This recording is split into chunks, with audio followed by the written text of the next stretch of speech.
Hello प्यारे दोस्तों, हमारे चैनल HV डिजिटल स्टूडियो में आपका स्वागत है, जहां हम आपको रहस्यमयी और अनोखी जानकारी देते हैं। आज हम ऐसी जानकारी लाए हैं कि जब हमारा भाग्य बदलने वाला होता है तो भगवान स्वयं हमें कुछ ऐसे संकेत देते हैं जिससे हमें हमारे जीवन के बारे में पता लग जाता है। लेकिन कई बार कुछ लोगों को इन संकेतों के बारे में पता नहीं होता की वजह से वह इन संकेत का पूर्ण तरीके से लाभ नहीं उठा पाते और साथ में ही वह कुछ ऐसी गलतियां भी कर जाते हैं जिसकी वजह से उन्हें उनकी पूजा का फल भी प्राप्त नहीं होता। शायद आपने भी यह बातें कई लोगों से सुनी होगी कि मैं इतनी पूजा पाठ करता हूँ लेकिन उसके बाद भी मुझे उसका कोई भी लाभ नहीं मिलता है। तो आज इस वीडियो में हम आपको उसका कारण बताने वाले हैं कि आखिर असल में जाने अनजाने में कुछ लोग ऐसी कौन सी गलतियां पूजा पाठ के समय कर देते हैं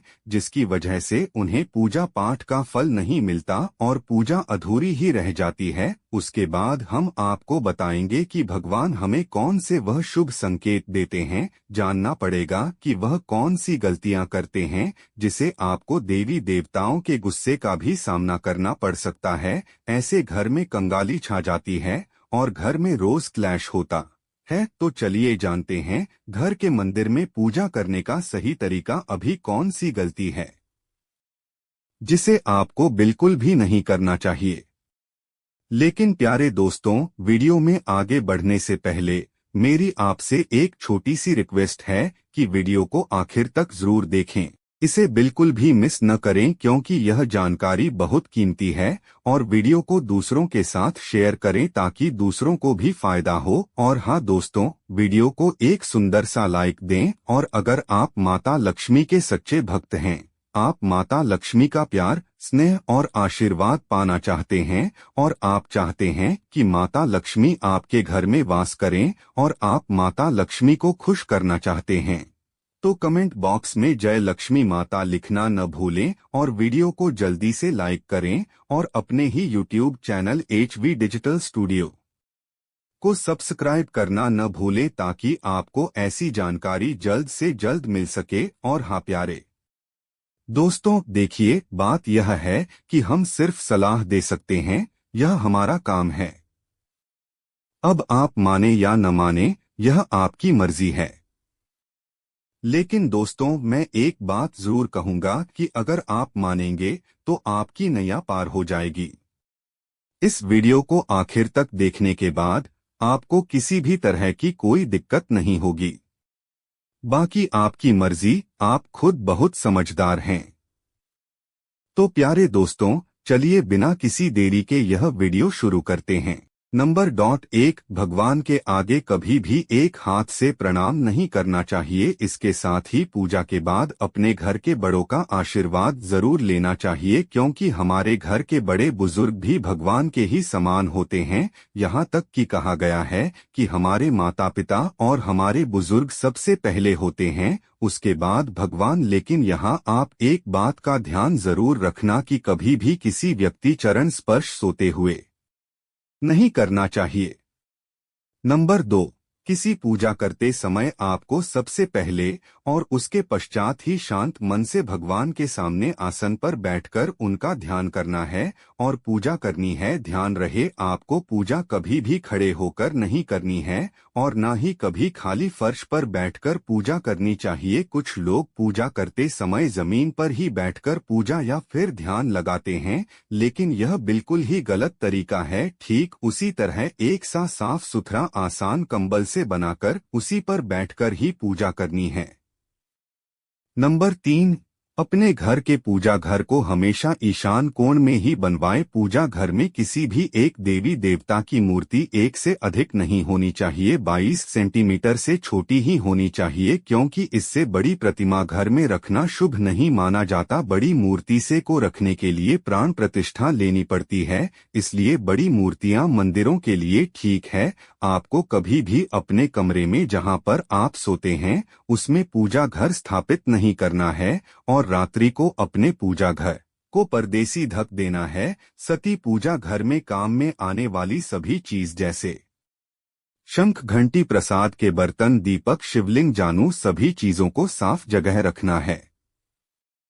नंबर 4, पूजा घर का स्थान आपके घर के फ्लोर से थोड़ा सा ऊपर होना चाहिए क्योंकि भगवान अतुल्य और श्रेष्ठ हैं, इसलिए आप अपनी बराबरी में उनकी पूजा ना करें। पूजा के लिए भगवान को किसी भी चौकी या फिर फर्श से ऊंचे स्थान पर स्थापित करें। इसी के साथ पूजा घर में देवी देवताओं की मूर्तियों को कभी भी दीवार से सटाकर नहीं लगना चाहिए और यह ध्यान रखें कि पूजा करते समय आपका मुंह अटरिया पूर्व दिशा की तरफ ही होना चाहिए। घर या किसी भी मंदिर में पूजा संपन्न करने के बाद भगवान से भूल के लिए आवश्यक क्षमा मांगे क्योंकि कई बार हमसे जाने अनजाने में कोई गलतियां हो जाती हैं जिसकी तो भगवान इतने दयालु होते हैं कि वह बड़ी ही आसानी से अपने भक्तों को माफ कर देते हैं।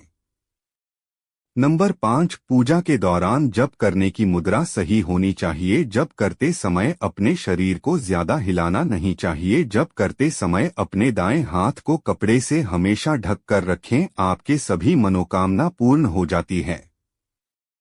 नंबर 6, शनिवार के दिन शनि ग्रह के दोष को दूर करने के लिए पीपल के पेड़ में जल चढ़ाना चाहिए। पीपल के पेड़ की 7 बार परिक्रमा करनी चाहिए। महिलाएं कुमड़ा, नारियल और मतीरा को ना तोड़े, ना ही चाकू से कांटे। भूलकर भी भोग के प्रसाद को लांघना नहीं चाहिए।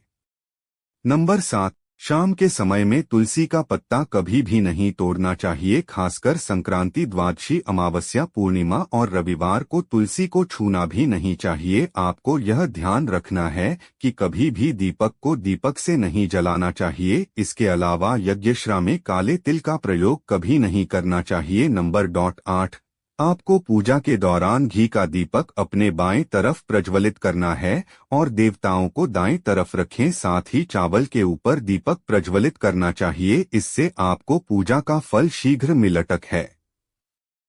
नंबर 9, एकादशी, अमावस्या, पूर्णिमा और श्राद्ध के दिन दाढ़ी नहीं कटानी चाहिए। अगर अपने जनेऊ धारण किया है तो पूजा पाठ करने से पहले जनेऊ जरूर पहने, वरना आपको बिना जनेऊ पहने पूजा करने का कोई फल नहीं मिलेगा।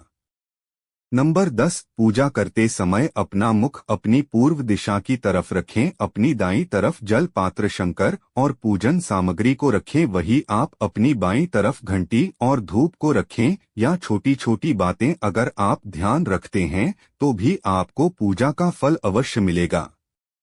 नंबर 11, पूजा करते समय अपना मुख अपनी पूर्व दिशा की तरफ रखें। अपनी दाईं तरफ जल पात्र, शंकर और पूजन सामग्री को रखें, वही आप अपनी बाईं तरफ घंटी और धूप को रखें। या छोटी छोटी बातें अगर आप ध्यान रखते हैं तो भी आपको पूजा का फल अवश्य मिलेगा। नंबर 12, आपको इस बात का हमेशा ध्यान रखना है कि भगवान की कोई भी मूर्ति को फर्श पर स्थापित नहीं करना है, बल्कि उसे किसी भी के ऊपर रखकर फर्श से थोड़ा ऊपर स्थापित करना है, क्योंकि भगवान अतुल्य और श्रेष्ठ है, इसलिए उन्हें जमीन पर कभी ना रखें। पूजा के लिए भगवान को किसी भी चौकी में या फिर फर्श से ऊंचे स्थान पर स्थापित करें। इसके अलावा पूजा घर में देवी देवताओं की मूर्ति को किसी भी दीवार से सटाकर नहीं रखना चाहिए और यह भी ध्यान रखें कि कोई देवी देवता की तस्वीर ऐसे ना लगे कि उनका मुख एक दूसरे की तरफ हो। नंबर 13, दोस्तों, आपको एक बात का भी ध्यान जरूर रखना है कि जब भी आप बाजार से कोई भी मूर्ति खरीद के ले या फिर देवी देवता की कोई भी तस्वीर हो तो उसमें उनका कोई भी विकट रूप ना हो, यानी कि ऐसी कोई भी मूर्ति या तस्वीर नहीं होनी चाहिए जिसमें देवी देवता गुस्से में हो। अगर आप ऐसी मूर्तियां को यह तस्वीर को अपने घर लेकर जाकर पूजा घर में लगाते हैं तो इससे आपको उनके क्रोध का भी सामना करना पड़ सकता है, जिससे आपके घर में खुशहाली आने की बजाय क्लेश होगा। पूजन करते समय आपका मुंह उत्तर या फिर पूर्व की दिशा में ही होना चाहिए। तो चलिए अब हम जानते कि हमारा अच्छा समय आने से पहले भगवान हमें कौन से वह शुभ संकेत देते हैं। नंबर 1, दोस्तों, कई बार आपने देखा होगा कि आपका अचानक से खुश होने का मन करने लगता है। और आपके अंदर से खुशी। कई लोगों ने आपको कई बार टोका भी होगा कि आज बहुत ही ज्यादा खुश लग रहे हो, तो आप समझ जाइए कि इसका यह मतलब है कि ईश्वर आपको कुछ अच्छा संकेत दे। इस प्रकार आपको इस समय खुश होने का मन कर रहा है। इस प्रकार ईश्वर आपके जीवन में बहुत सारी खुश जल्द ही लाने वाले हैं। आपको जल्द ही खुशियों का अनुभव होने वाला है। जितना भी दुख आपने अपने जीवन में देखा है वह बहुत जल्द खत्म हो जाएगा। ऐसे समय में आपका मन प्रफुल्लित हो उठता है।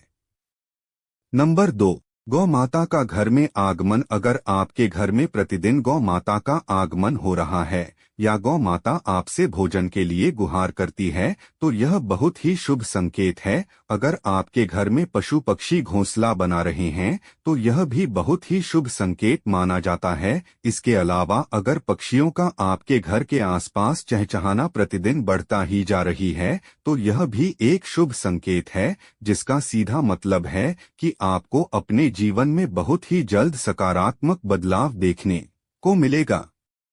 नंबर 3, कर्ज बैन होना। कई बार आपने देखा होगा कि आप कर्ज के दलदल में फंस ही चले जा रहे हैं, लेकिन फिर अचानक से आपको कर्ज से मुक्ति का मार्ग मिल जाता है, तो यह भी ईश्वर का ही एक अच्छा संकेत है। क्या आपका जीवन बदलने वाला है और किसी पैसे की लेन देन में कोई भी फैसला आपकी पक्ष में आता है तो इसका मतलब भी है कि आपके जीवन में बहुत ही बड़ा बदलाव आने वाला है। धन के अलग अलग स्रोत बनेंगे और आप अपने जीवन में बहुत ही ऊंचाइयां हासिल करेंगे। इसे यह भी पता चलता है कि आपके जीवन में आने वाली सभी आपके घर में धन का आगमन होगा।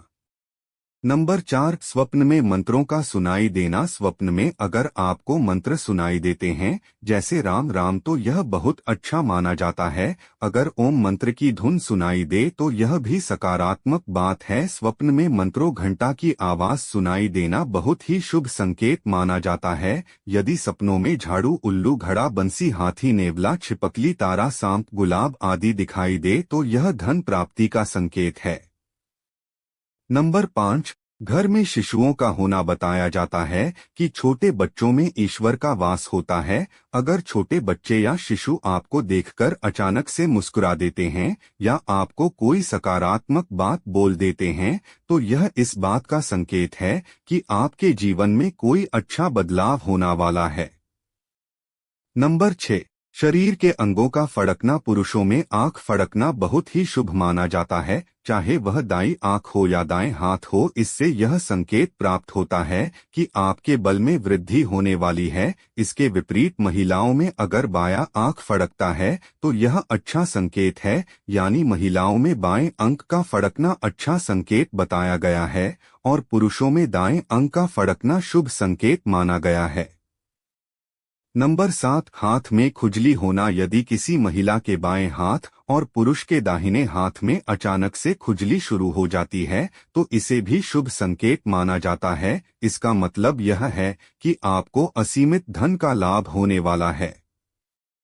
नंबर 8, झाड़ू देखना। झाड़ू को मां लक्ष्मी का प्रतीक माना जाता है। यदि आप किसी कार्य से बाहर जा रहे हो और रास्ते में कोई व्यक्ति झाड़ू लगाता हुआ दिख जाए तो समझ जाइए कि आप पर मां लक्ष्मी मेहरबान है और आपके घर की परेशानियां दूर होने वाली हैं। साथ ही आपको धन धने की अपार प्राप्ति होने वाली है।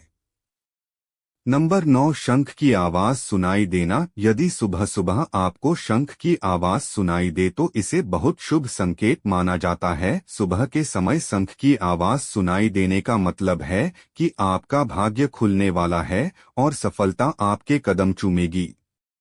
नंबर 10, समूह में काली चींटियों का देखना। यदि अचानक से आपके घर के आंगन में दरवाजे पर या अन्य किसी जगह पर समूह में काली चींटियां दिखाई दे तो इसका स्पष्ट संकेत है कि मां लक्ष्मी की कृपा आप पर होने वाली है और आपका कोई रुका हुआ कार्य संपन्न होने वाला है। प्यारे दोस्तों, आपको यह वीडियो कैसा लगा हमें कमेंट में बताएं।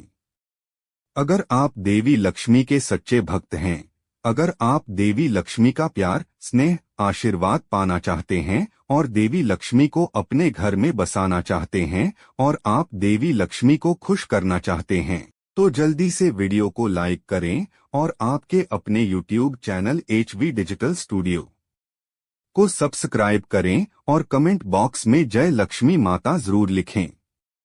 दोस्तों, यह सारी जानकारी लोगों के हित को ध्यान में रखकर दी जा रही है। ज्योतिष और धर्म के उपायों और सलाह को अपनी आस्था और विश्वास पर आजमाएं। वीडियो का मकसद सिर्फ आपको बेहतर सलाह देना है। हम इस बारे में किसी तरह का दावा नहीं करते हैं। दोस्तों, अगर आपको वीडियो पसंद आया तो लाइक और सब्सक्राइब जरूर करें। धन्यवाद। जय श्री कृष्णा।